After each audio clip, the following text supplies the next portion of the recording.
Il y a 2 ans, le directeur du Théâtre de l'Union demande à Christian Couty de réaliser des souliers de porcelaine. Et c'est pour casser le mythe de la fragilité. Dernière retouche dans la manufacture de la fabrique à Saint-Brice-sur-Vienne. Après 6 mois de réflexion, de création, moulage du pied, prototypes multiples et même dentelle. Ça, c'est un bout de dentelle de Calais de la robe de mariée de ma fille que j'ai transposé en fait sur la porcelaine. C'est-à-dire que je l'ai transposé dessus pour lui faire cet aspect relief qui est très délicat et très fin.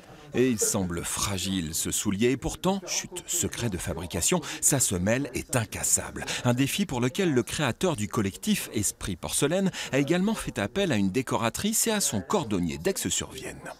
Il est venu mercredi avec son cuir, avec ses patrons et il m'a dit bon voilà, il me le faut pour samedi. J'ai tout lâché, je me suis mis au travail de suite. On a fait la couture à l'intérieur, il avait prévu les trous et on lui a mis aussi, pour éviter de glisser, des semelles antidérapantes. Des souliers de près d'1 kilo, un poil trop lourd pour être chaussé par Don Juan dans la pièce, peu importe. Chaussures, escaliers de porcelaine, décors grandioses, de grands pans de tapisserie réalisés à Aubusson, Théâtre de l'Union, vitrine des savoir-faire de notre région. J'aime l'artisanat parce que moi aussi, je suis un artisan. Et les gens de théâtre, avant d'être des artistes, nous sommes des artisans.